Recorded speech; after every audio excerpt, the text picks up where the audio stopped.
현관 도어락이 삐삐삐 소리를 내며 열렸습니다. 벌써 왔나? 김 씨는 리모컨을 내려놓으며 일어서려 했습니다. 그런데, 여기 있네. 낯선 남자 목소리였습니다. 김 씨의 온몸이 순간 얼어붙었어요. 분명 아들 목소리가 아니었습니다. 현수는 좀 더 부드럽고 높은 톤이었는데 이 목소리는 낮고 거칠었어요. 도둑? 아니야, 비밀번호를 알고 들어왔잖아. 심장이 미친 듯이 뛰기 시작했습니다. 그것도 아주 천천히 마치 자기 집인 것처럼 편안하게. 김 씨는 본능적으로 휴대폰을 끄고 살금살금 안방으로 들어갔습니다. 발소리가 나지 않도록 양말 신은 발끝으로만 걸었어요. 안방 문을 조용히 닫는 순간 거실에서 남자가 움직이는 소리가 들렸습니다. 소파에 앉는 소리, 뭔가 내려놓는 소리, 그리고 핸드폰으로 통화하는 목소리. 무릎이 후들후들 떨렸습니다. 붙박이장을 열고 그 안으로 몸을 밀어 넣었습니다. 겨울 코트와 두꺼운 이불 사이에 몸을 숨겼어요. 경찰에 신고해야 하나? 아니면 현수에게 전화를? 하지만 핸드폰은 거실 테이블 위에 두고 왔습니다. 그때 또다시 현관문이 열리는 소리가 들렸어요. 자기 왔어? 며느리 수진의 목소리였습니다. 그 다음 말에 숨이 멎을 뻔했어요. 응, 방금 전에 왔어. 김 씨는 옷장 안에서 온몸이 굳어가는 걸 느꼈습니다. 둘은 한참을 떠들다가 현관문이 닫히는 소리가 들렸습니다. 남자가 떠난 것 같았어요. 며느리는 냉장고 문을 열었다가 갑자기 굳었습니다. 거기에는 김 씨가 만들어둔 반찬통들이 가득했거든요. 오늘 아침에 만든 멸치볶음, 시금치나물, 장조림. 어머님이 오셨나? 며느리의 목소리가 떨렸습니다. 그녀는 급하게 현관으로 가서 신발장을 확인했습니다. 김 씨의 낡은 운동화가 가지런히 놓여 있었죠. 며느리의 얼굴이 하얗게 질렸습니다. 이후 뭔가를 찾듯이 거칠게 방문을 다 열어보기 시작했습니다. 작은 방, 큰 방, 화장실까지. 딸깍. 옷장 손잡이가 내려갔습니다. 둘의 눈이 마주쳤습니다. 언제 오셨어요? 며느리의 목소리가 떨렸습니다. 얼굴은 이미 하얗게 질려 있었고 손은 부들부들 떨고 있었어요. 김 씨는 천천히 옷장에서 나왔습니다. 무릎이 아파서 한쪽 다리를 절뚝거렸지만 눈빛만은 날카로웠습니다. 너한테 묻고 싶다. 누구야, 그 남자? 친구예요. 회사 동료가 지갑 찾으러 잠깐 들른 거예요. 입꼬리가 미세하게 떨렸습니다. 거짓말할 때 나오는 그 표정, 김 씨는 5년 동안 며느리를 보며 알게 된 것이었죠. 그때 현관 도어락이 다시 삐삐 울렸습니다. 두 사람의 시선이 동시에 문으로 향했습니다. 지갑 두고 갔네. 익숙한 그 남자의 목소리였습니다. 비밀번호를 누르는 소리가 또렷하게 들렸어요. 시간이 멈춘 것 같았습니다. 공기 속에 먼지가 떠 있는 게 보일 정도로 모든 것이 느리게 움직였습니다. 며느리의 동공이 점점 커지는 게 보였고 김 씨 자신의 심장 소리가 귓가에서 북소리처럼 울렸습니다. 문이 열리고 남자가 들어왔습니다. 키가 크고 정장을 입은 30대 후반의 남자. 그는 거실로 들어서다가 김 씨를 보고 멈췄습니다. 어머님이, 이게 무슨 짓이야? 그 한마디에 며느리의 얼굴에서 피가 쏙 빠졌습니다. 남자가 어색하게 웃으며 한 발 물러섰습니다. 그런 게 아니고, 저는 그냥, 그 순간 세상이 윙 하고 뒤집혔습니다. 김 씨는 갑자기 벌떡 일어서려다가 혈압이 급격히 오르는 바람에 눈앞이 캄캄해졌습니다. 평소 고혈압약을 먹고 있었는데 충격이 너무 커서 어지럼증이 심하게 왔던 거예요. 어머님, 앞으로 꼬꾸라지면서 정신을 잃었습니다. 마지막으로 본 건 며느리의 창백한 얼굴과 그 남자의 당황한 표정이었어요. 김 씨는 눈을 떴습니다. 하얀 형광등이 천장에서 윙윙거리며 돌아가고 있었어요. 낯선 천장의 무늬가 흐릿하게 보였다가 다시 선명해졌습니다. 여기가 어디지? 소독약 냄새가 코를 찔렀습니다. 삐삐하는 기계음이 어디선가 들려왔어요. 왼쪽 팔꿈치가 쓰라렸습니다. 고개를 돌려보니 팔뚝에 보라색 멍이 번져 있었고 손등엔 링거 바늘이 꽂혀 있었습니다. 내가 왜 병원에? 기억을 더듬어 보려 했지만 머릿속이 뿌옇기만 했어요. 마지막으로 기억나는 건 옷장 안의 어둠과 며느리의 차가운 눈빛뿐이었습니다. 엄마, 옆 의자에서 졸고 있던 아들 현수가 벌떡 일어났습니다. 정신 드세요? 괜찮으세요? 수염도 깎지 않은 얼굴, 구겨진 셔츠. 아들이 이렇게 초췌한 모습은 처음이었어요. 현수야, 내가 어떻게... 엄마, 왜 그렇게 조심성이 없으세요? 계단에서 굴러떨어지셨다면서요. 김 씨의 눈이 커졌습니다. 계단? 네, 어제 저녁에 계단에서 미끄러지셨대요. 집사람이 막 들어왔는데 엄마가 계단에 쓰러져 계셔서 깜짝 놀랐다고. 김 씨는 아들의 얼굴을 뚫어지게 바라봤습니다. 현수의 눈동자가 불안하게 흔들리고 있었어요. 현수야, 난 계단에 간 적이 없어. 엄마, 의사 선생님 말로는 머리 충격 때문에 일시적으로 기억이 혼란스러울 수 있대요. 아들이 물컵을 건네며 말을 돌렸습니다. CT도 찍었는데 다행히 큰 이상은 없대요. 며칠만 입원하시면 될 것 같아요. 김 씨는 떨리는 손으로 물컵을 받았습니다. 찬물이 목구멍을 타고 내려가자 정신이 조금 맑아졌어요. 엄마, 괜찮아요? 응, 괜찮아. 그냥 이상한 꿈을 꾼 것 같아. 그럼 좀 쉬세요. 저는 내일 출근해야 돼서 먼저 가볼게요. 회사에 급한 일이 있어서. 그래, 조심히 가렴. 아들이 나간 후 김 씨는 눈을 감았습니다. 머릿속 어딘가에서 삑삑 소리가 울렸습니다. 현관 도어락 소리, 그리고 남자의 목소리. 지갑 두고 갔네. 순간 심장이 쿵 내려앉았습니다. 눈앞이 번쩍였어요. 거실의 냉장고, 문, 며느리의 뒷모습, 낯선 운동화, 그 남자의 낮은 웃음소리. 모든 게 생생하게 떠올랐습니다. 아니야, 이건 꿈이 아니야. 분명히 일어난 일이야. 다음 날 오후 2시, 병실 문이 조심스럽게 열렸습니다. 노크 소리도 없었어요. 김 씨는 눈을 감은 채 가만히 누워 있었습니다. 발소리로 누군지 알 수 있었어요. 며느리 수진이었습니다. 5년 동안 같이 살면서 익숙해진 그 특유의 하이힐 소리. 꽃향기가 병실을 채웠습니다. 비싼 향수 냄새도 함께 풍겨왔어요. 어머님? 수진이 작게 불렀습니다. 김 씨는 천천히 눈을 떴습니다. 며느리가 커다란 꽃바구니를 들고 서 있었어요. 어머님, 깨어 계셨어요? 괜찮으세요? 그래, 좀 나아졌어. 김 씨는 일부러 힘없는 목소리로 대답했습니다. 수진이 꽃바구니를 창가에 놓으며 말했습니다. 정말 죄송해요. 제가 더 빨리 와서 도와드렸어야 했는데 무슨 일이 있었는지 잘 기억이 안 나네. 김 씨는 멍한 표정을 지으며 천장을 바라봤습니다. 수진의 눈빛이 날카롭게 변했다가 다시 부드러워졌어요.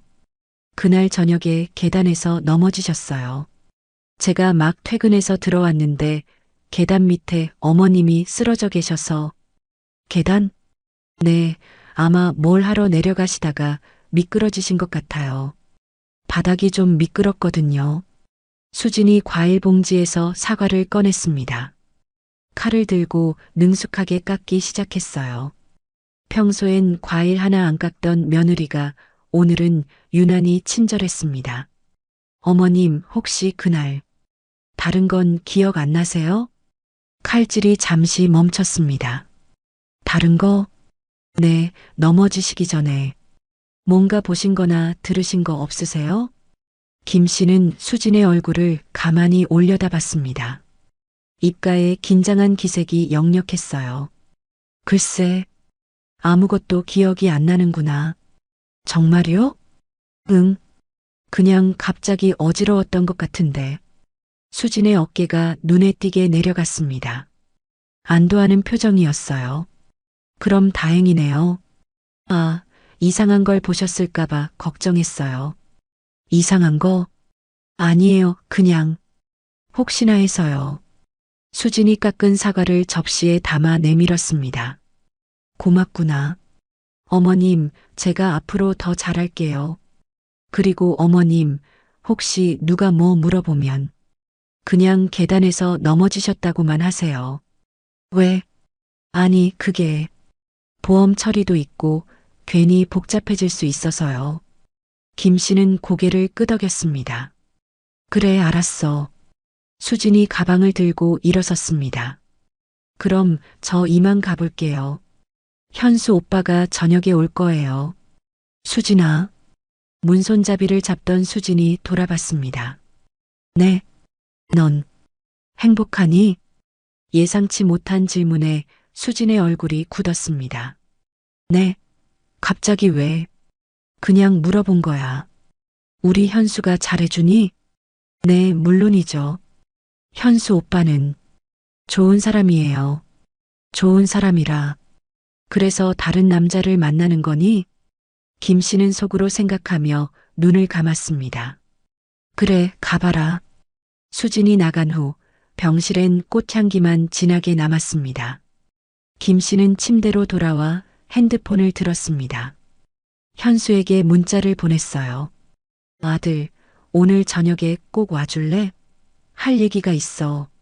저녁 6시가 넘어서야 아들이 병실 문을 열고 들어왔습니다. 넥타이는 풀려 있었고 와이셔츠 소매는 팔꿈치까지 거쳐 있었어요. 이마엔 땀방울이 맺혀 있었습니다. 엄마, 늦어서 죄송해요.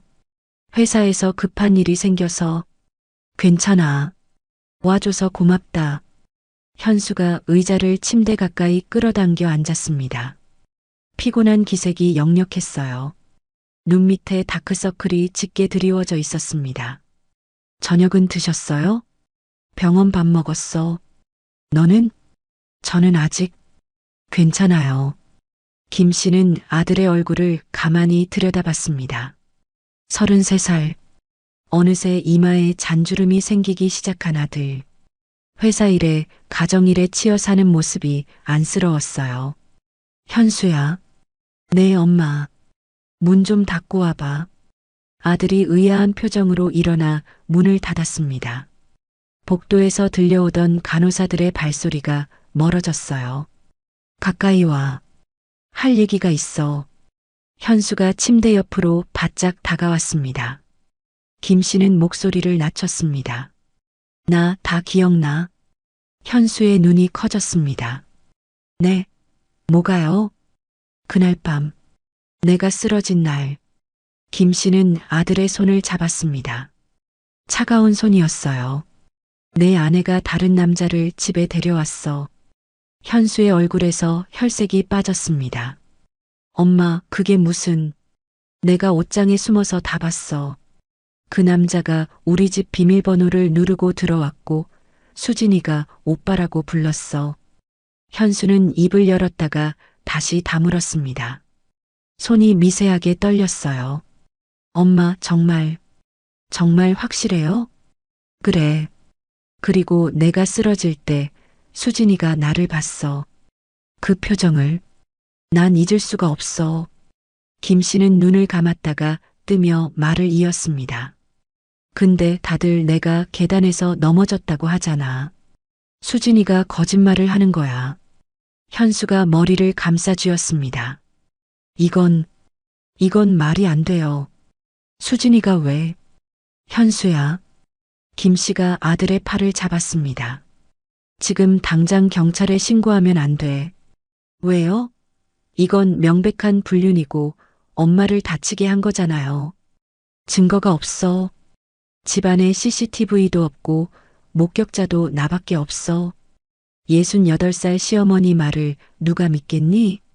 현수가 이를 악물었습니다. 그럼 어떡해? 시간이 좀 필요해. 증거를 모아야 해. 김 씨는 베개 밑에서 작은 수첩을 꺼냈습니다. 병원에서 받은 메모지에 뭔가를 적어 놓은 것이었어요. 내가 생각을 좀 해봤어. 그 남자 수진이가 자주 만나는 사람일 거야. 우리 집 비밀번호를 알 정도면. 현수는 수첩을 받아들고 읽었습니다. 엄마, 그리고 현수야. 내 장인어른 회사에서 일하고 있잖아. 네. 이 일이 알려지면 너도 힘들어질 거야. 그 집안이 가진 힘이 얼마나 큰지 너도 알잖아. 현수는 고개를 숙였습니다. 엄마 걱정은 하지 마세요. 저는 괜찮아요. 아니야. 넌 내 아들이야. 내가 다치는 건 못 봐. 김 씨는 아들의 머리를 쓰다듬었습니다. 어린 시절부터 그래왔듯이 우리 신중하게 움직여야 해. 섣불리 나섰다가는 오히려 우리만 당해. 바로 그때였습니다. 현수가 조심스럽게 입을 열었어요. 엄마, 혹시 혹시 엄마가 착각하신 건 아닐까요? 김 씨의 손이 멈췄습니다. 뭐라고? 의사 선생님도 그러셨잖아요. 머리 충격 때문에 기억이 왜곡될 수 있다고. 혹시 꿈이었거나. 꿈? 김 씨의 목소리가 떨렸습니다.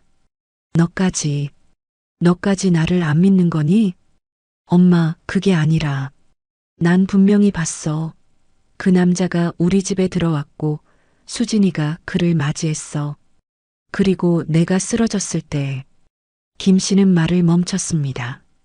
목이 메어왔어요. 그 애의 눈빛을 봤어. 놀란 것도 아니고 걱정스러운 것도 아니었어. 그냥 계산하는 눈이었어. 현수가 엄마의 손을 잡았습니다. 죄송해요, 엄마. 제가 잘못 생각했어요. 현수야.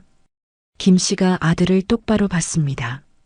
내가 나를 믿지 않으면 이 세상에 내 편은 아무도 없어. 정말 아무도.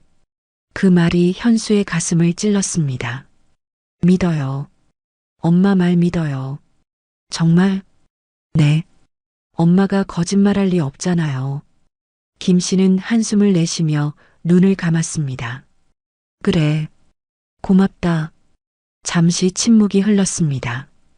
병실 밖에서 회진도는 의사의 발소리가 지나갔어요. 엄마, 제가 알아볼게요. 조심스럽게. 현수야. 네. 힘들면 그냥 모른 척해도 돼. 엄마는 괜찮아. 현수는 엄마를 바라봤습니다. 68년을 살아온 엄마. 주름진 얼굴에도 단단한 눈빛은 변하지 않았어요. 다음 날 오전 9시, 현수는 회사에 반차를 내고 아파트 관리사무소로 향했습니다. 어젯밤 한숨도 못 잤습니다. 엄마의 말이 계속 머릿속을 맴돌았거든요. 관리사무소 문을 열자 늘 보던 박경비가 신문을 읽고 있었습니다. 현수 씨. 안녕하세요. 평일 이 시간에 웬일이에요? 안녕하세요, 박경비님. 어머니 때문에 좀. 아, 맞다. 어머님 괜찮으세요? 계단에서 넘어지셨다면서요. 현수는 잠시 망설였습니다. 계단. 모두가 그렇게 알고 있구나. 네, 많이 좋아지셨어요. 그런데 경비님, 부탁이 하나 있는데요. 뭔데요? CCTV 좀 확인할 수 있을까요? 우리 집 층이랑 엘리베이터요. 박경비가 의자에서 일어났습니다. 목요일 저녁이요? 그날. 경비는 뭔가 생각하는 듯 머리를 극적였습니다. 아, 맞아. 그날 저녁에 좀 이상한 일이 있었지. 현수의 심장이 빠르게 뛰기 시작했습니다. 이상한 일이요? 남자 하나가 1002호로 들어갔는데 부인이랑 따로 왔더라고요. 처음엔 친척인가 했는데 박경비가 모니터를 켰습니다. 마우스를 움직여 지난주 파일을 찾았어요. 저녁 7시 5분. 검은 정장을 입은 남자가 나타났어요. 키가 크고 모자를 눌러 쓰고 있었습니다. 남자는 주변을 살피더니 자연스럽게 비밀번호를 누르고 들어갔습니다. 이 사람이에요. 78분. 수진이 나타났습니다. 그녀는 핸드폰으로 통화하면서 들어왔는데 표정이 밝았어요. 웃으면서 뭔가 얘기하고 있었습니다. 현수의 손이 떨렸습니다. 이 영상 복사 가능할까요? 그래요. 원래는 안 되는 건데 알죠? 알죠. 정말 감사합니다. 5년의 결혼 생활이 머릿속을 스쳐 지나갔습니다. 처음 만났을 때의 설렘, 결혼식 날의 행복, 함께 꾸민 신혼집. 그 모든 게 거짓이었단 말인가요? 현수는 엘리베이터를 타고 10층으로 올라갔습니다. 복도를 걸으며 옆집 김 여사의 집을 봤어요. 초인종을 누를까 말까 망설였습니다. 김 여사님이라면 뭔가 봤을지도. 딩동. 누구세요? 김 여사님, 저 현수예요. 1002호. 문이 열렸습니다. 70대의 김 여사가 앞치마를 두르고 나왔어요. 어머, 현수 씨. 이 시간에 무슨 일이에요? 안녕하세요. 저희 어머니 때문에 여쭤볼 게 있어서. 아이고, 어머니 괜찮으세요? 보셨어요? 김 여사가 문을 더 열며 안으로 들어오라고 손짓했습니다. 들어와요. 차라도 한잔하면서 얘기해요. 거실에 앉자 김 여사가 보리차를 따라줬습니다. 구급차 소리도 들리고 그래서 나가봤더니 어머니를 들것에 싣고 있었어요. 혹시 어떤 남자도 보셨어요? 아, 그 남자요. 그 남자는 그냥 가버렸어요. 수진이는 뭐라고 했나요? 구급대원한테 괜찮아요. 남편 올 거예요 라고 했어요. 김 여사님, 혹시 그 남자 얼굴 기억나세요? 얼굴은 잘. 모자를 눌렀어서. 근데 향수 냄새가 강했어요. 비싼 향수 같은. 김 여사가 갑자기 뭔가 생각난 듯 말했습니다. 아, 그리고 그 사람 손목에 시계를 차고 있었는데 되게 반짝거렸어요. 은색이었나? 감사합니다, 김 여사님. 정말 도움이 됐어요. 현수 씨, 괜찮아요? 무슨 일 있어요? 아니에요. 그냥 확인하고 싶은 게 있어서요. 주차장으로 내려가는 동안 머릿속이 복잡했어요. 엄마 말이 다 사실이었어. 수진이가 정말로 다른 남자를. 차에 시동을 걸면서 백미러를 봤습니다. 거울 속 자신의 얼굴이 낯설었어요. 이제 어떻게 해야 하지? 그날 저녁 8시. 현수는 회사에서 돌아와 지하 주차장에 차를 세웠습니다. 엔진을 끄고도 한참을 앉아 있었어요. 엘리베이터 버튼을 누르며 심호흡을 했습니다. 현관문을 열자 거실에서 TV 소리가 들렸습니다. 수진이 소파에 앉아 드라마를 보고 있었어요. 와인 잔을 들고 편안한 표정으로. 왔어요? 수진이 고개도 돌리지 않고 물었습니다. 응. 현수는 구두를 벗으며 아내를 봤습니다. 발가락에 바른 붉은 매니큐어.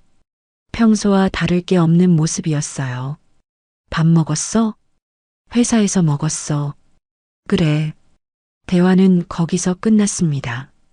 수지는 다시 TV로 시선을 돌렸고 현수는 안방으로 들어가 옷을 갈아입었습니다. 넥타이를 풀면서 거울을 봤어요. 거울 속 자신은 지쳐 보였습니다. 언제부터 이렇게 된 걸까? 다시 거실로 나왔습니다. 수진 옆에 앉았어요. 평소라면 안 그랬을 텐데 오늘은 일부러 가까이 앉았습니다. 뭐 보는 거야? 그냥 드라마. 화면엔 불륜 드라마가 나오고 있었습니다. 아이러니했어요. 수진아. 왜요? 그날 엄마 넘어지던 날, 수진의 손이 미세하게 떨렸습니다. 와인 잔을 내려놓았어요. 왜요, 그게? 당신 혼자 있었어? 수진이 처음으로 현수를 봤습니다. 당연하죠. 왜 그래요? 아니, 그냥 엄마가 계단에서 넘어졌다는 게 좀 이상해서. 뭐가 이상해요? 수진의 목소리가 날카로워졌습니다. 엄마가 밤에 계단 내려갈 일이 없거든. 어머님도 사람인데 깜빡하실 수 있죠. 현수는 주머니에서 핸드폰을 꺼냈습니다. 참, 당신 혹시 이 사람 알아? CCTV 화면을 캡처한 사진을 보여줬습니다. 수진의 얼굴이 순간 굳었다가 금세 무표정해졌습니다. 몰라요. 누군데요? 그날 저녁에 우리 아파트에 왔던 사람이야. 그래서 우리 집 비밀번호를 알더라고. 침묵. 수진이 와인 잔을 들었습니다. 손이 떨리는 게 보였어요. 당신 뭐 하는 거예요? 뭘? 나 의심하는 거예요? 수진이 벌떡 일어섰습니다. 어머님 일로 다들 스트레스인 건 알겠는데 이상한 의심은 하지 마요. 의심이 아니라 그냥 물어본 거야. 물어본 거? 수진이 비웃듯 말했습니다. CCTV까지 확인하고 현수도 일어섰습니다. 당신이 거짓말하니까 확인한 거지. 내가 뭘 거짓말했다고요? 그 남자 누구야? 목소리가 높아졌습니다. 수진이 머리를 쓸어 올렸습니다. 잠시 현수를 노려보더니 한숨을 내쉬었어요. 아, 그래요. 알았어요. 뭘 알았다는 거야? 그날 회사 동료가 왔었어요. 서류 전달하러. 회사 동료? 네. 급한 서류가 있어서 집으로 가져다 준 거예요. 현수는 수진의 눈을 뚫어지게 봤습니다. 회사 동료가 우리 집 비밀번호를 알아? 내가 알려줬어요. 들어와서 기다리라고. 왜? 왜긴 왜예요. 밖에서 기다리라고 할 수는 없잖아요. TV에선 여전히 드라마가 흘러나왔지만 두 사람 모두 화면을 보지 않았습니다. 현수 씨, 수진이 낮은 목소리로 말했습니다. 그만해요. 뭘? 이런 의심, 추궁. 그만하라고요. 진실을 알고 싶을 뿐이야. 진실? 수진이 다가왔습니다. 현수 앞에 바짝 섰어요. 진실을 알면 어쩔 건데요? 수진이 한 발 더 다가왔어요. 향수 냄새가 진하게 풍겼습니다. 현수 씨, 우리 그냥 이렇게 살아요. 무슨 말이야? 모른 척하고 살자고요. 서로. 그 말의 의미가 무엇인지 현수는 알 것 같았습니다. 당신도 깨끗하지 않잖아요. 회사에서 장인어른 밑에서 일하면서. 수진의 입가에 차가운 미소가 번졌습니다. 우리 다 그렇게 사는 거예요. 완벽한 사람 어디 있어요? 수진이 고개를 돌렸습니다. 너, 어떻게 나한테 그럴 수 있냐? 우리가 5년을 함께 살았는데. 현실 좀 봐요. 우리 다 그렇게 사는 거예요. 털어서 먼지 안 나는 사람 어디 있어요? 그리고 안방으로 들어가 문을 쾅 닫았습니다. 현수는 혼자 거실에 남았습니다. TV 화면이 흐릿하게 보였어요. 손에 쥔 핸드폰이 무겁게 느껴졌습니다. 현수는 회사 주차장에 차를 세워둔 채 운전대를 잡고 앉아 있었습니다. 집을 나온 지 2시간이 지났어요. 수진과의 대화 후 더는 그 공간에 있을 수가 없었습니다. 우리 다 그렇게 사는 거예요. 수진의 말이 귓가에 맴돌았습니다. 유리창에 비친 자신의 얼굴을 봤어요. 33살. 부장 승진을 앞두고 있는 중견 간부. 장인어른 회사의 핵심 인재. 내가 지금까지 뭘 위해 살아왔나? 핸드폰 화면을 켰습니다. 엄마라는 이름이 맨 위에 떠 있었어요. 전화를 걸까 말까 손가락이 화면 위를 맴돌았습니다. 엄마한테 뭐라고 말하지? 수진이가 거의 인정했다고? 며칠 후 토요일 오전, 현수는 검은 정장을 입고 장례식장으로 향했습니다. 그의 마음은 무거웠어요. 정 부장의 어머니가 돌아가신 것이었습니다. 장례식장 입구에서 잠시 멈췄습니다. 형이 어머니 얘기를 그렇게 하더니 이렇게 빨리 가실 줄은. 향 냄새가 코를 찔렀습니다. 조문객들로 붐비는 빈소. 정 부장이 상주 자리에 앉아 있었습니다. 눈이 퉁퉁 부어 있었어요.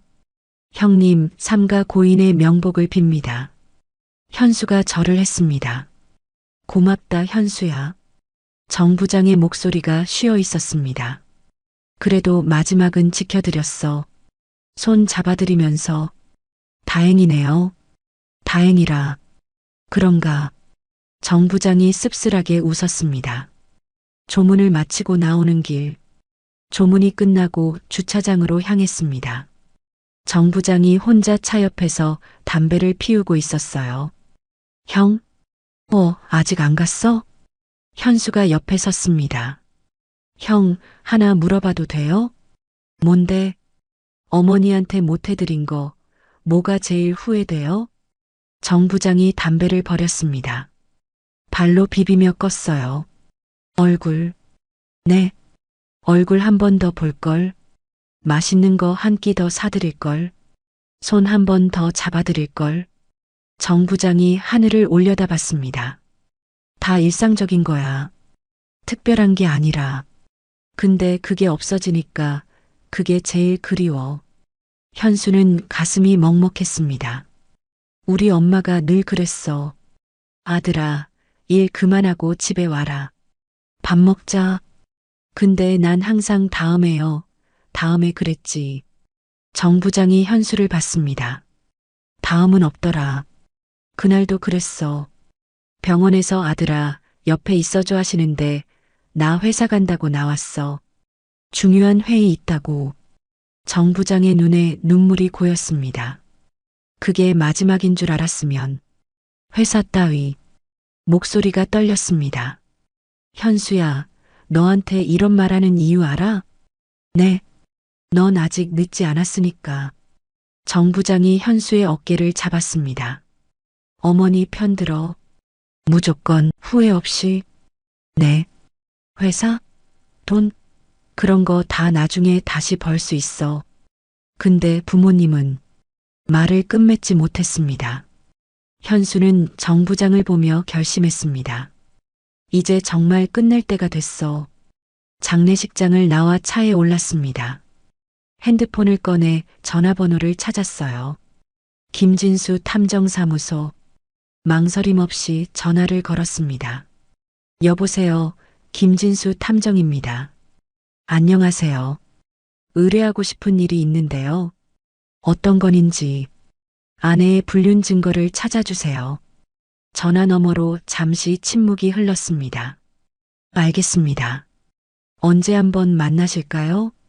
지금 가도 될까요? 네, 주소 보내드릴게요. 전화를 끊고 시동을 걸었습니다. 백미러를 봤어요.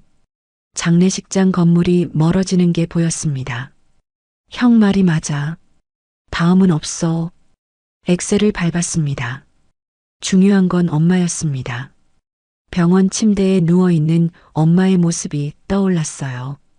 내가 나를 믿지 않으면 이 세상에 내 편은 아무도 없어. 그 말이 가슴을 찔렀습니다.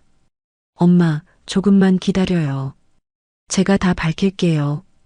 탐정사무소 문을 열자 담배 연기가 자욱했습니다. 낡은 소파와 서류 더미가 쌓인 책상. 어서 오세요. 현수 씨죠? 50대 중반의 탐정이 일어나 악수를 청했습니다. 김진수 탐정. 전직 경찰 출신이라고 했어요. 앉으세요. 커피 드릴까요? 괜찮습니다. 현수는 소파에 앉았습니다. 가죽이 갈라진 자국이 세월을 말해주고 있었어요. 전화로 대략 들었습니다만 자세히 설명해 주시죠. 탐정이 노트를 펼쳤습니다. 현수는 깊게 숨을 들이켰어요. 제 아내가 외도를 하는 것 같습니다. 증거가 있으신가요? CCTV에 찍힌 영상이 있어요. 낯선 남자가 저희 집에 드나드는. 현수는 USB를 꺼내 건넸습니다. 탐정이 컴퓨터에 USB를 꽂고 영상을 확인했어요. 이 남자 얼굴은 안 보이네요. 네. 모자를 눌러 써서 목요일 저녁이군요. 목요일에 특별한 일정이 있으신가요? 제가 야근하는 날이에요. 늦게까지 회사에 있죠. 계획적이네요. 탐정이 영상을 다시 돌려봤습니다. 이 남자 키가 180은 넘어 보이고 체격이 좋네요. 운동하는 사람 같은데 그렇게 보이나요? 네. 걸음걸이를 보세요. 군인이거나 운동선수 출신일 가능성이 있어요. 탐정이 화면을 정지시켰습니다. 그런데 현수 씨, 이것 말고 다른 이유도 있으신가요? 의심하게 된. 현수는 망설였습니다. 엄마 얘기를 해야 하나? 사실 저희 어머니가 그날 집에 계셨어요. 아, 그래요? 네. 그리고 어머니가 쓰러지셨어요. 탐정의 표정이 진지해졌습니다. 쓰러지셨다고요? 네. 그런데 아내는 어머니가 계단에서 넘어졌다고 하는데 어머니는 그게 아니라고. 어머님 말씀은? 현수는 목이 메었습니다. 제 아내가 밀었을 수도 있다고. 탐정이 펜을 내려놓았습니다. 이건 단순 불륜이 아니네요. 증거가 없어요. 집안엔 CCTV도 없고. 그래서 저한테 오신 거군요. 탐정이 서랍에서 계약서를 꺼냈습니다. 일단 불륜 증거부터 확보하죠. 그 남자가 누군지, 얼마나 자주 만나는지. 네. 그리고 현수 씨, 한 가지 더 묻겠습니다. 뭐요? 장인어른이 누구신지 알아도 될까요? 현수가 놀란 눈으로 탐정을 봤습니다. 왜 그게? 박수진 씨 아버지가 K그룹 박 사장이시죠? 어떻게? 탐정이 씁쓸하게 웃었습니다. 저도 뉴스 봅니다. 재벌가 사위로 유명하시잖아요. 현수는 고개를 숙였습니다. 네, 맞아요. 그럼 더 조심해야겠네요. 그쪽에서 눈치채면 각오하고 있습니다. 탐정이 현수를 뚫어지게 봤습니다. 정말 끝까지 가실 건가요? 이런 집안과 맞서면, 어머니를 위해서라면. 현수의 대답은 단호했습니다. 탐정이 고개를 끄덕였어요. 알겠습니다. 대신 비용이 좀 들 겁니다. 얼마든지요. 그리고 한 가지 더. 탐정이 책상 서랍에서 작은 기기를 꺼냈습니다. 녹음기예요. 작아서 주머니에 넣고 다녀도 티 안 나요. 이걸로 부인과 대화할 때, 장인어른 만날 때 항상 켜두세요. 이건 서비스. 현수는 녹음기를 받아들었습니다. 사무실을 나온 현수는 복도에서 잠시 멈췄습니다. 손에 든 녹음기가 무겁게 느껴졌어요. 내가 지금 뭘 하는 거지? 아내를 감시하고 녹음하고. 하지만 병원에 누워있는 엄마를 생각하니 망설임이 사라졌습니다. 주차장으로 내려가는 엘리베이터 안. 거울에 비친 자신을 봤어요. 이제 돌아갈 수 없어. 회사 빌딩 22층. 현수는 장인어른의 사무실 앞에 섰습니다. 손에는 탐정이 준 파일이 들려 있었어요. 일주일 동안 모은 증거들. 사진, 통화 내역, 호텔 영수증. 박준호. 수진의 대학 동창. 현재 헬스클럽 운영. 탐정의 보고서를 다시 한번 확인했습니다. 심호흡을 하고 문을 두드렸어요. 들어와. 장인어른의 굵은 목소리가 들렸습니다. 문을 열고 들어가자 오후 햇빛이 통유리창을 통해 쏟아져 들어왔어요. 도시 전체가 내려다 보이는 전망. 권력의 높이였습니다. 박 사장은 가죽 의자에 기대어 앉아 있었습니다. 평소보다 더 정교하게 맨 넥타이, 번쩍이는 롤렉스 시계, 한치의 흐트러짐 없는 백발. 그래, 무슨 일이야? 장인어른, 드릴 말씀이 있습니다. 현수는 서서 파일을 책상 위에 내려놓았습니다. 이게 뭔가? 박 사장이 안경을 쓰고 파일을 열었습니다. 박 사장의 표정이 점점 굳어갔습니다. 이게 뭐 하는 짓이야, 자네? 목소리가 낮게 깔렸어요. 수진이의 불륜 증거입니다. 불륜? 박 사장이 사진을 내던졌습니다. 이딴 사진 가지고 와서 내 딸을. 현수는 또 다른 서류를 꺼냈습니다.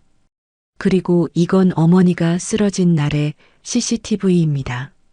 그 남자가 우리 집에 있었고 어머니는 그 직후에 쓰러지셨습니다. 박 사장이 천천히 일어났습니다. 키가 큰 그의 그림자가 현수를 덮었어요. 현수야. 단 한마디였지만 그 안에 담긴 위압감은 대단했습니다. 자네가 지금 뭘 하는지 알고 있나? 네, 알고 있습니다. 내 딸을 고발하겠다고? 나한테? 장인어른도 아셔야 한다고 생각했습니다. 박 사장이 책상을 돌아 현수 앞에 섰습니다. 거리는 한 걸음. 압도적인 기세가 느껴졌어요. 그리고 다음 순간 짝! 박 사장의 손바닥이 현수의 뺨을 강하게 때렸습니다. 머리가 옆으로 돌아갔고 입술이 터져 피가 났어요. 협박을 해? 이게 무슨 협박이야? 박 사장의 얼굴이 붉게 달아올랐습니다. 내가 이걸 들고 와서 나한테. 감히. 현수는 뺨을 만지며 고개를 들었습니다. 협박이 아닙니다. 사실을 말씀드리는 겁니다. 사실? 박 사장이 코웃음을 쳤습니다. 너 이 바닥이 얼마나 좁은 줄 알아? 내가 말 한마디 잘못하면 여기 있는 것들, 너의 자리, 내 인생 전부가 순식간에 무너질 수 있다는 거 모르겠어? 알고 있습니다. 알면서도 이러는 거야? 박 사장이 현수의 멱살을 잡았습니다. 내가 내 편이 아니라고 생각한 거냐? 5년 동안 내가 널 어떻게 키웠는데. 장인어른, 내가 누구 덕분에 부장까지 올라갔는지 알아? 내 능력? 아니야. 내 사위라서야. 현수는 숨을 고르며 말했습니다. 그래서 더는 못 참겠습니다. 뭐? 빚진 게 너무 많아서 진실도 말 못하고 살아야 합니까? 박 사장이 멱살을 놓았습니다. 책상으로 돌아가 의자에 앉았어요. 진실? 내가 말하는 진실이 뭔데? 수진이가 바람 피우고 있고 어머니를 다치게 했다는 겁니다. 증거는 여기 다 있습니다. 박 사장이 파일을 다시 집어들었습니다. 한 장 한 장 넘겨보더니 서랍에서 라이터를 꺼냈어요. 이런 건 증거가 아니야. 철컥. 라이터 불꽃이 올라왔습니다. 장인어른, 이딴 종이 쪼가리로 뭘 증명하겠다고? 하지만 박 사장은 태우지 않았습니다. 라이터를 내려놓고 현수를 봤어요. 내가 생각하는 것처럼 단순하지 않다. 내 가족이 치러야 할 대가가 커질 수도 있다. 계단에서 넘어진 치매 걸린 할머니. 그게 세상이 아는 진실이야. 어머니는 치매가 아닙니다. 그래. 그럼 법정에서 증명해봐. 너 우리 로펌 이길 수 있겠어? 박 사장이 일어서며 창가로 갔습니다. 그리고 내가 간과하는 게 하나 있어. 뭐요? 병원, 언론사, 법원. 내 손이 안 닿는 곳이 없어. 그래서요? 내 어머니 지금 중앙병원에 계시지? 현수의 심장이 멎는 것 같았습니다. 설마 내가 한마디 하면 오진이 될 수도 있고 의료사고가 날 수도 있어. 장인어른, 이게 현실이야, 현수야. 박 사장이 다시 의자에 앉았습니다. 그러니까 조용히 살아. 모른 척하고. 어머니가 다친 것도 모른 척하라고요? 그래. 못합니다. 현수는 문을 향해 걸어갔습니다. 내일부터 출근 안 하겠습니다. 사표는 우편으로 보내드리죠. 현수? 뒤에서 박 사장의 고함이 들렸습니다. 여기서 나가면 끝이야. 다시는 이 바닥에 발 못 붙인다. 이 자식이 감히. 탐정의 차는 회사 건물 맞은편 건물에 조용히 서 있었습니다. 창밖으로 22층 집무실 유리가 바짝 빛났습니다. 탐정은 한 손에 렌즈가 긴 카메라를 들고 있었습니다. 렌즈 너머 22층 유리벽 안쪽으로 박 사장의 집무실이 뚜렷하게 보였어요. 그는 이미 며칠 전부터 이 위치를 잡아두고 있었습니다. 이 각도면 사무실 내부 조명이 반사되지 않지. 혼잣말처럼 중얼거리며 렌즈를 살짝 틀었습니다. 모니터 안에서 두 사람의 실루엣이 선명히 드러났습니다. 서류 파일을 들고 선 현수, 그리고 의자에 앉아 팔짱을 낀 박 사장. 탐정은 숨을 고르며 초점을 맞췄습니다. 지금이다. 찰칵. 셔터음이 조용히 울렸습니다. 렌즈 속 장면이 순식간에 바뀌었습니다. 박 사장이 일어서더니 책상을 돌아 나왔고 거대한 그림자가 현수를 덮었습니다. 손이 번쩍 들리더니 다음 순간 짝 하는 소리와 함께 현수의 머리가 옆으로 꺾였습니다. 그 찰나를 탐정은 놓치지 않았습니다. 찰칵. 그리고 다시 한 장. 사진 속에서 박 사장의 얼굴엔 분노가, 현수의 얼굴엔 피와 놀람이 동시에 비쳤습니다. 탐정은 화면을 확대해 확인했습니다.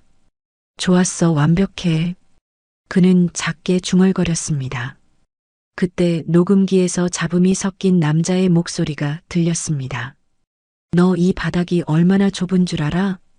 탐정은 다이얼을 조정해 음량을 높였습니다.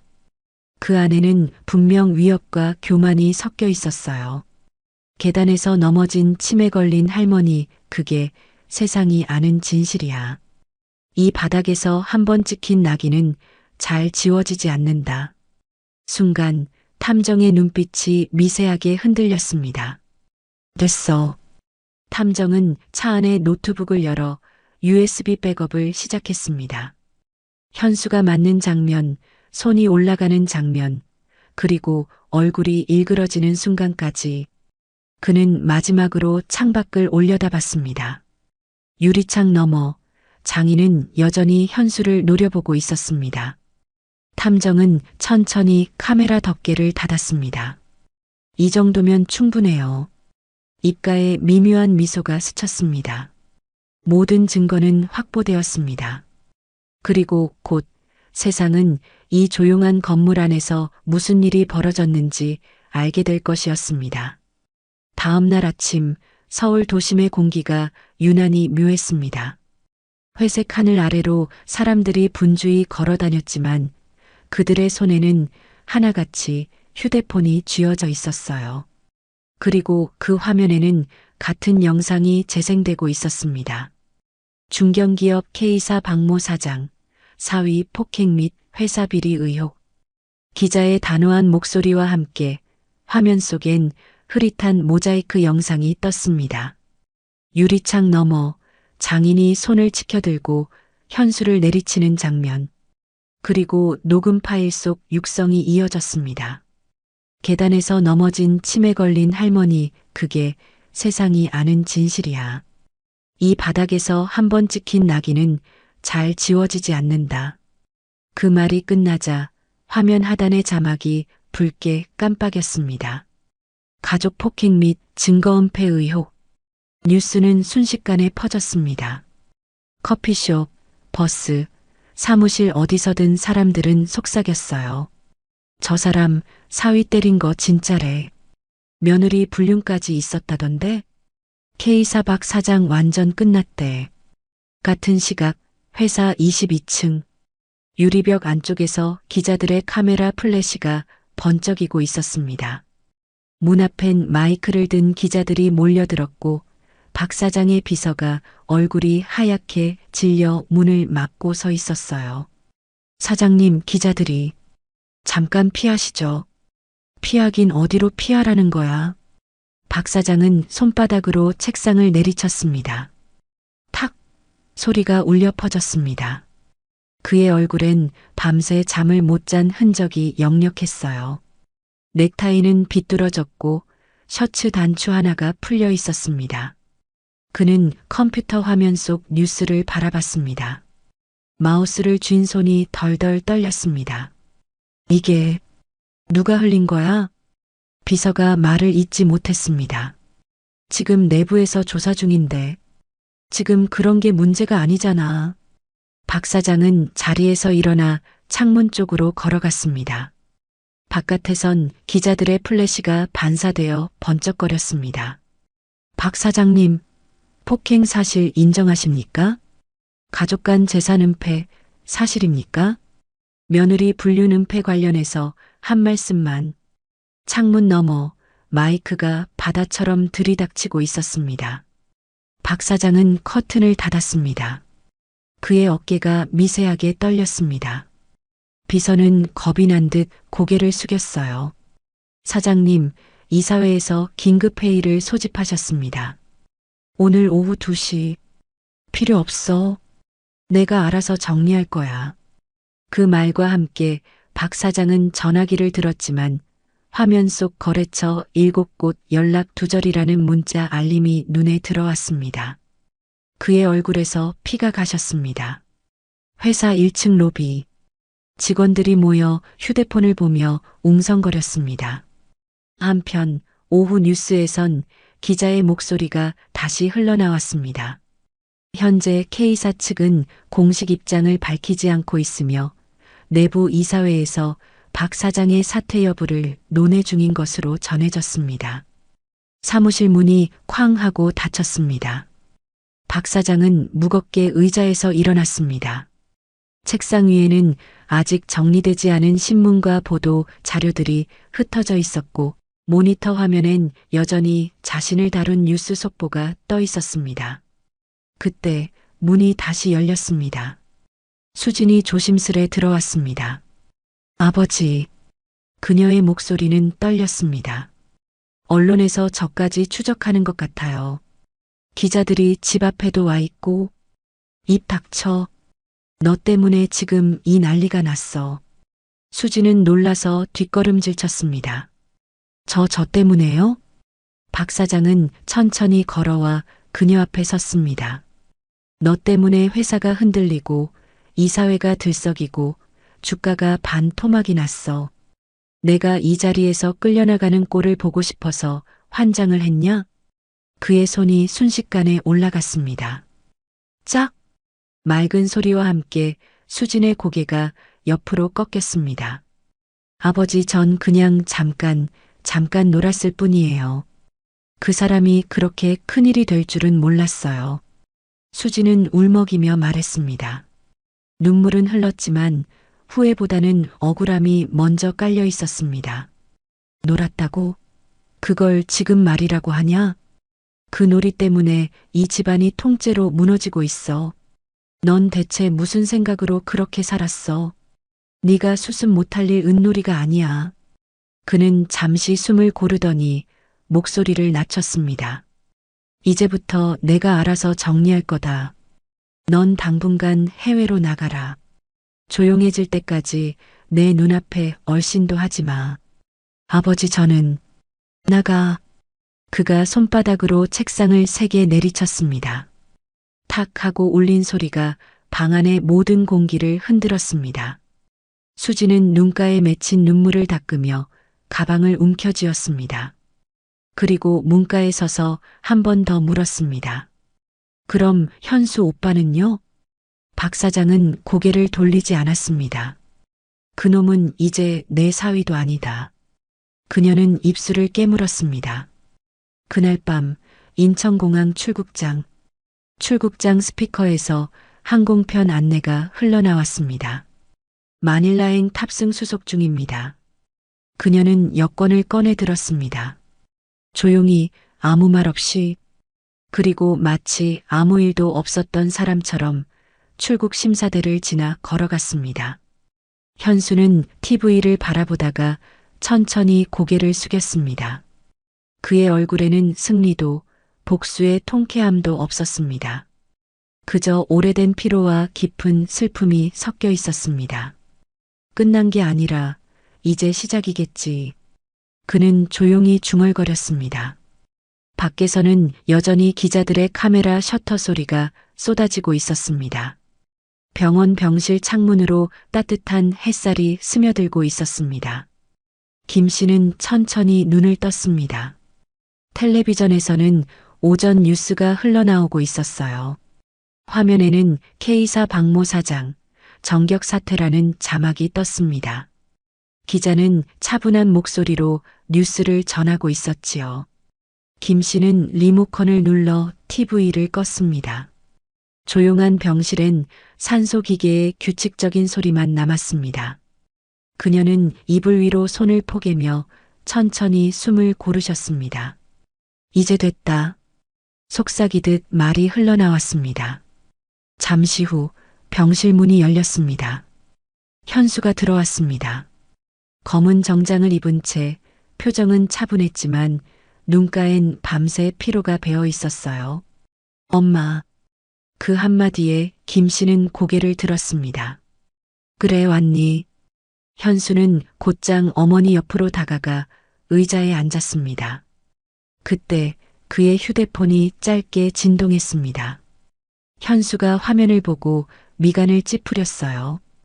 피의자 박수진, 필리핀 마닐라 공항 출국 확인. 현지 도착 후 행방불명. 잠시 병실이 조용해졌습니다. 에어컨 바람이 커튼을 스치며 지나갔습니다. 김 씨는 천천히 눈을 감았다가 떴습니다. 그래, 결국 그렇게 되는구나. 엄마, 도망쳐도 진실은 따라가게 돼 있어. 사람은 자기 그림자보다 먼저 못 달아나. 김 씨의 목소리는 담담했지만 그 안엔 긴 세월의 쓴맛이 섞여 있었습니다. 이제 그애도 벌 받을 날이 오겠지. 잠시 침묵이 흘렀습니다. 현수는 손을 들어 어머니의 손등을 감쌌습니다. 그 손은 예전보다 더 가늘고 차가웠습니다. 엄마, 죄송해요. 제가 너무 늦었어요. 아니야. 늦지 않았다. 김 씨는 미소를 지었습니다. 진실은 결국 제자리로 돌아오는 법이니까. 그 말에 현수의 눈가가 젖었습니다. 그는 고개를 숙여 어머니의 손등에 이마를 대었습니다. 밤 카페 구석. 비가 천천히 유리창을 따라 흘러내렸습니다. 현수는 말없이 커피잔을 감싸 쥐고 있었습니다.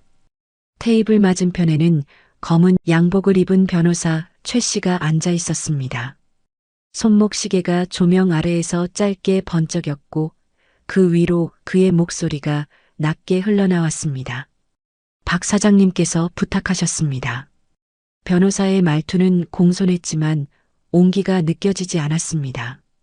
이 일은 여기서 마무리하시죠. 재판이 열리더라도 이미 합의가 이루어졌다고 진술해 주시면 됩니다. 현수는 대답하지 않았습니다. 커피잔 위로 피어오르던 김이 천천히 사라졌습니다. 이건 합의금입니다. 변호사는 두꺼운 서류 봉투를 조심스레 밀었습니다. 금액은 충분합니다. 어머님 치료비, 앞으로의 생활비 다 포함된 액수입니다. 일반 사람들은 손도 못 댈 금액이죠. 박 사장님은 곧 병원으로 들어가실 겁니다. 건강이 많이 악화되셨습니다. 그는 말을 이었습니다. 언론에서도 이미 가정 내 불화 정도로 정리하고 있습니다. 이쯤에서 그만두시는 게 현명하십니다. 현수는 천천히 고개를 들었습니다. 이 돈을 받으면 세상이 조용해지겠죠.